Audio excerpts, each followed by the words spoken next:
आज दिनांक 12 सितंबर सन 2020 को मैं S public convent school Jangipur Ghazipur के ऑनलाइन क्लासेज में कक्षा 10 के सभी विद्यार्थियों का स्वागत करता हूं। प्रिय बच्चों, आज की वीडियो में हम लोग प्रश्नावली 7C का 7वां सवाल पढ़ेंगे। यह सवाल इम्पॉर्टेंट है, इसको आप लोग ध्यान से पढ़ेंगे, समझेंगे। उस आकृति का क्षेत्रफल ज्ञात कीजिए जो रेखाओं x बराबर 0, y बराबर 0 और x बटा 2 धन y बटा 3 बराबर 1 से घिरी है। तो आइए सबसे पहले जो है हम एक चित्र बनाते हैं। चित्र को देखिए, यह जो है x अक्ष है और यह जो है y अक्ष है। ये दोनों जहाँ प्रतिच्छेद करती हैं उसको मूल बिंदु O से इंगित किया जाता है और मूल बिंदु O का निर्देशांक हमेशा 0,0 होता है। x बराबर 0, y बराबर 0। हमारे सवाल में दिया गया है x बराबर 0, y बराबर 0।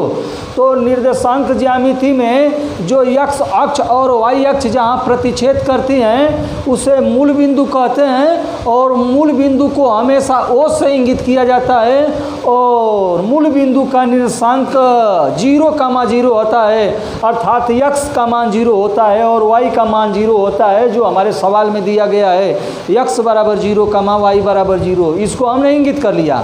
अब इसके आगे देखिए, x बटा 2 और y बटा 3 बराबर 1 से घिरी है। तो एक हम ऐसे रेखा खींच देंगे। यह रेखा हमारी AB हो गई। अब AB का ही समीकरण x बटा के 2 धन y बटा के 3 बराबर 1 है। AB का समीकरण, रेखा AB का समीकरण x बटा 2 धन y बटा 3 बराबर 1 है। पुनः सवाल देखिए, उस आकृति का क्षेत्रफल ज्ञात कीजिए। तो उस आकृति का क्षेत्रफल का मतलब जो प्रश्न में दिया गया है x बराबर 0, y बराबर 0 तथा x बटा 2 धन y बटा 3 बराबर 1 की सहायता से हम इसकी सहायता से और इसकी सहायता से एक चित्र बनाए हैं। यह चित्र हमारा जो है श्यामपट पर जो है दिखाई दे रहा है आप लोगों को। अब कह रहा है कि उस आकृति का, तो जो हम चित्र बनाए हैं प्रश्नानुसार, तो जो हमारी आकृति बन रही है यह जो है एक त्रिभुज की आकृति बन रही है। अर्थात इस समय हमको जो है त्रिभुज OAB का क्षेत्रफल ज्ञात करना है। इतना बात हम समझ गए। प्रश्न के अनुसार अपना फिगर बना लिए और हमें जो है त्रिभुज OAB का क्षेत्रफल ज्ञात करना है। तो अब इसके आगे और इसमें समझिए, जब AB का समीकरण x बटा 2 धन y बटा 3 बराबर 1 है, तब OA का मान 2 होगा। OA का मान 2 होगा तथा OB का मान, OB की लंबाई 3 होगी। देखिए, x बटा के 2 धन y बटा के 3 बराबर 1 है। इसको अंतःखंड रूप समीकरण के नाम से जाना जाता है।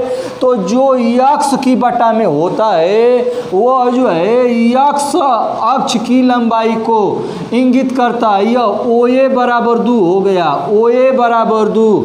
इसके आगे देखिए, y की बटा में जो अंक होता है वह y अक्ष पर कटे अंतःखंड को व्यक्त करता है। तो y की बटा के 3 है। तो इससे स्पष्ट हुआ कि OB की जो लंबाई होगी वह जो है 3 मात्रक होगी। OB की लंबाई 3 मात्रक होगी। पुनः इसको समझ लीजिए, रेखाखंड AB का समीकरण x बटा के 2 धन y बटा के 3 बराबर 1 है।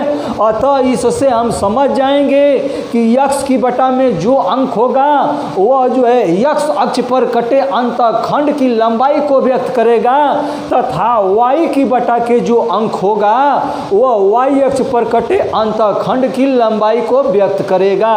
तो रेखाखंड AB के समीकरण की सहायता से हम OA की माप और OB की माप ज्ञात कर लिया। और इसके आगे हम जानते हैं कि x अक्ष और y अक्ष परस्पर लंबवत होते हैं, तो यहाँ जो है 90 अंश का कोण बनता है। 90 अंश का कोण बन गया तो OA आधार हो गया और OB जो है ऊंचाई अर्थात लंब हो गया।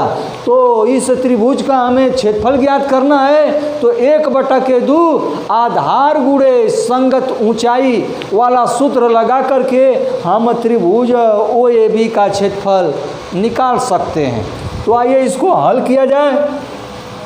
चित्र बना लेंगे। इसके आगे रेखाखंड AB का समीकरण x/2 धन y/3 बराबर 1 ज्ञात है। इसलिए OA बराबर 2 मात्रक तथा OB बराबर 3 मात्रक। इसके आगे हम जानते हैं कि x अक्ष और y अक्ष परस्पर लंबवत होते हैं।